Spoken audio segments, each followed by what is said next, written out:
Hey guys, how are you doing? And welcome to Bahari High School. I'll be your host, Mr. Barasa, and today I'm going to talk about the moral divorce.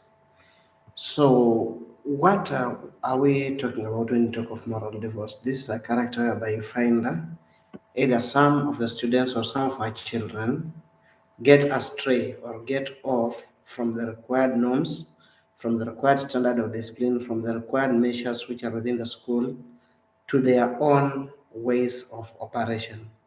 So mostly you will realize that when we talk about divorce, most of the people thinks about the other normal divorce whereby we have the breakage of the house or the families. But in this case, my concern is about the character of a student, the character of our children, and all what happens within the institution.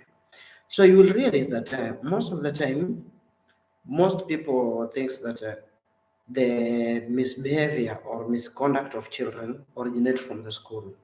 But what they forget is we say that charity starts at home or charity begins at home. So most of the parents, we have made our students or our children to get astray or to go away or off track, but when they come to the institution, as the teachers are trying to amend what we have distorted, we also bring the blame back to the institution and to the teachers. So, one, what are the causes of moral divorce? One is the character and how a child is being treated at home. The character starts from the word go, the upbringing of your child, the caretaking of your child, the character on how you raise up your child. For instance, unapata kama kwa mfano mzazi uko na mtoto nyumbani, kisha by the moment this child anakuja kwako kukuambia, for example, giving you an information about either a neighbor or maybe anyone around you, unamwambia kwamba huyo naye dadi, hata usishughulike na mambo yake, huyo ni mbaya, huyo hivi na hivi. Oh, so wale unawaelewa vile wako, wale ni kawaida yao, tumewazoea. But you forget that this child is adopting something from you. So the next time, also that child will be in a conflict or will have another problem, then we'll take the same measures of handling the same thing. Two, for example, your child is sent home from school. It might be for school fees or any other thing. Then when the child arrives at home, instead of you taking the responsiveness step of going to the school or going to the institution so that you can explain yourself or pass the information to the institution according to what is needed, you start telling your child, I don't think if these your teachers are very serious, how can these teachers send you home this way? So go back to the institution or go back to where you came from. Tell that person who sent you home that I'm not at home. You are teaching your child to become a liar. And by this, the moment you instill that character into your child, then mark my word, from the word go, this child will start also messing up with you. The same way you lied to the teacher is the same way the same child will lie back to you. Whenever the teacher gives out results, whenever the teacher passes information, whenever the teacher gives a message, that message will not reach you right on time. Another way of moral divorce is our activities at home, our norms of operation within our houses. You are a parent, you smoke, then you are doing it before your child. How do you expect that child to grow up not smoking? You are a parent, you like clubbing, yes, it's not bad. It's part of your enjoyment, it's part of your spending leisure. But you take your child with you or along with you, going for those recreational places, which might not be conducive for the standards and measures of the child. Then you let them be there, you do your enjoyment before them, and you expect that child to behave normally. The other way, or another example, is a situation whereby we find that as parents, we forget about ourselves. We take measures beyond in such a way that the sitting positions, everything that we're doing is suggestive of maybe a certain character or is suggestive of something immoral. Then we expect our children to grow up normally. No, that will never happen. Our children will take that step and again also go ahead, and what they will do is they will try to practice what you have been doing. And who will they practice on? They are the fellow students at school. So when you realize that a teacher is being concerned about your child, before you complain, find out. Before you raise alarm, go follow up the teacher, go find out what might be the cause of what is happening, go talk to the teacher, go talk to the teacher, go and try to find out maybe what is the causative agent of this character that is arising in your child. Remember one thing, you stay with your child for only about 1 to 3 to 4 years.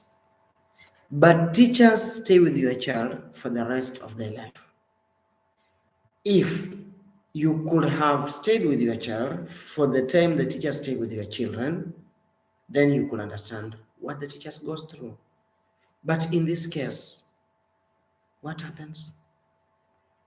You are handling your children according to your wishes. You are handling your children according to your concern. The teacher takes himself or herself into the position of your child in future and tries to mend that child as per the standards he expects the child to be in future. You as a parent comes in, steps in, and again you start stopping that. My parents, let us try. Let us try to understand. We are all human. Teachers are also parents. That's what you forget. They are not inhuman. They are not animals. They do what is good for your child. They will try to do what pleases to your child. They try to mend your child into the rightful individual or personality in future. Okay, still back to the moral divorce. Another cause of moral divorce. The other key cause of moral divorce is the disciplinary steps taken by you as a parent to your child. Leave alone what the school does for your child. You as an individual, you need to make your child understand the difference between what is right and what is wrong. The moment you train your children onto that lane, then mark my words, there's no single day your child will go astray. There's no single day your child will have a problem with the administration whenever in the institution that the child will be in. But the moment you find yourself that your disciplinary measures to your child are favorable only on one lane, mark my word, your child will always be a talk of the village, will always be a talk of the institution, will be always a thorn in the heads of teachers, will always be a thorn in the heads of other students, all other stakeholders, and in future that child might be or might go astray. Whenever you realize a small change within your child, always find the cause. Then when we come back to the institutions, my fellow teachers, also, let us try to understand what these children are going through at home. Some of them are under domestic violence. Others are undergoing depressions. Others are under pressure. Before you instill any disciplinary measure to any child, kindly try to find the root cause. If we solve the problem from the cause, we resolve it once and for all. But if we do not resolve it basing on the cause, then that problem will occur and reoccur and reoccur for the rest of the time, but the solution will not be found. Kindly, let us cooperate in this way. Let us work. So parents with the teachers, teachers cooperate with the parents, and with that, the issue of indiscipline within the school will be a talk of the past.